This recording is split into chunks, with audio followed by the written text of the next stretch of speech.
Pernah ngerasa nggak sih, Anda tuh kayak terjebak, pengen banget berubah, tapi bingung mulainya dari mana ya? Nah, di bahasan kali ini kita akan coba bareng-bareng merancang semacam catak biru untuk perubahan diri yang benar-benar nempel dan awet. Kita akan comot idenya dari psikologi, filsafat kuno, sampai strategi-strategi praktis yang bisa langsung dicoba. Oke, kita mulai dari pertanyaan yang paling dasar tapi mungkin paling sering kita tanyain ke diri sendiri. Kenapa sih berubah itu susah banget? Maksudnya perubahan yang benar-benar awet gitu. Kita semua pasti pernah ngalamin kan, apalagi, nah ini dia, pas semangat resolusi tahun baru udah mulai kendor. Coba deh bayangin, di satu sisi ada diri kita yang sekarang, yang mungkin masih suka nunda-nunda pekerjaan, yang motivasinya naik turun. Terus di sisi lain, ada versi terbaik dari diri kita, versi yang kita idam-idamkan. Kelihatannya jauh banget ya jaraknya. Tapi tenang, jembatan antara keduanya itu bisa kita bangun kok. Satu persatu, langkah demi langkah. Oke, setiap bangunan besar itu kan butuh fondasi yang super kokoh, ya kan? Sama halnya dengan perubahan diri. Dan fondasi utamanya, nggak lain dan nggak bukan, adalah pola pikir atau mindset kita. Jadi, menurut psikolog Carol Dweck, pada dasarnya ada dua cara orang melihat kemampuannya. Pertama, ada yang namanya fixed mindset. Orang-orang ini percaya kalau bakat, kecerdasan itu ya udah dari sananya, nggak bisa diubah. Nah, lawannya adalah growth mindset. Mereka ini yakin banget kalau skill dan kemampuan itu bisa dilatih, bisa tumbuh, asal ada usaha dan kerja keras. Coba deh renungin sebentar, kira-kira Anda lebih condong ke yang mana? Ternyata ide ini tuh nggak baru-baru amat loh. Kalau kita tarik mundur ke zaman filsuf Stoa kuno, mereka juga ngajarin hal yang mirip. Kata mereka, kekuatan sejati itu bukan soal kita bisa ngontrol semua kejadian di luar sana. Itu kan mustahil ya. Tapi kekuatan sejati itu datang dari kemampuan kita mengontrol pikiran dan cara kita memandang kejadian itu. Nah, ini kan intinya growth mindset banget kan? Oke, fondasi pola pikir udah beres. Sekarang, di atas fondasi itu, kita perlu bangun mesinnya. Mesin yang bakal jadi motor penggerak kita maju setiap hari. Dan mesin itu adalah kebiasaan-kebiasaan kita. Nah, ngomongin soal kebiasaan. Ada satu teknik keren dari James Clear di bukunya Atomic Habits. Namanya Implementation Intention. Gampangnya gini, jangan cuma punya niat yang ngambang. Kayak, saya mau lebih rajin baca buku. Itu terlalu umum. Coba buat jadi super spesifik. Misalnya, saya akan membaca buku selama 15 menit di sofa ruang tamu setiap jam 8 malam setelah makan.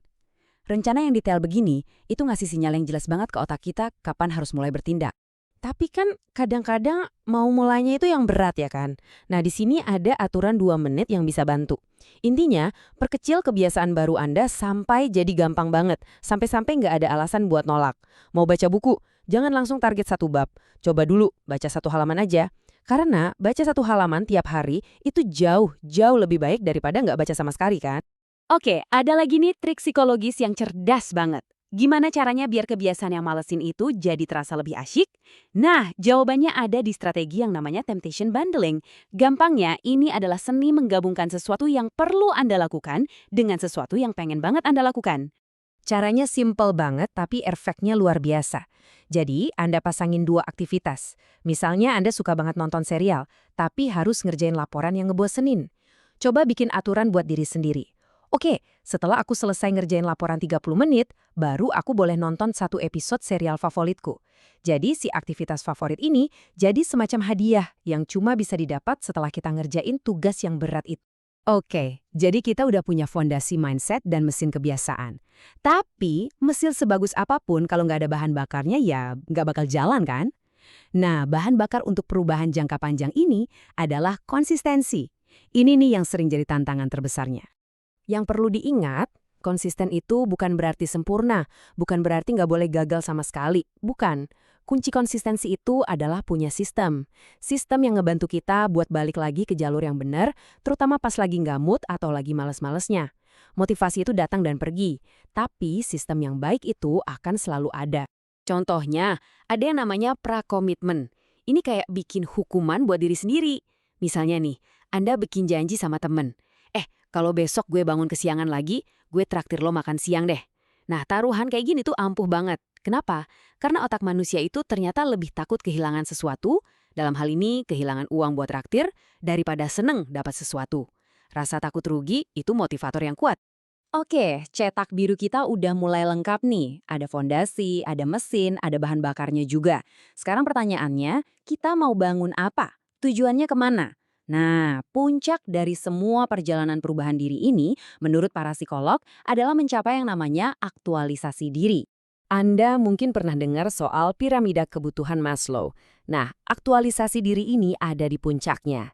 Setelah semua kebutuhan dasar kita, makan, rasa aman, cinta terpenuhi, ada satu dorongan dalam diri kita yang paling dalam, yaitu keinginan untuk jadi versi terbaik dari diri kita, untuk benar-benar memaksimalkan semua potensi yang kita punya.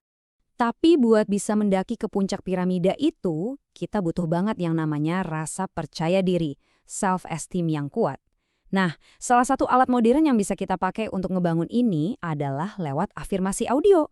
Gampangnya, ini adalah mendengarkan kalimat-kalimat positif tentang diri kita sendiri secara berulang-ulang.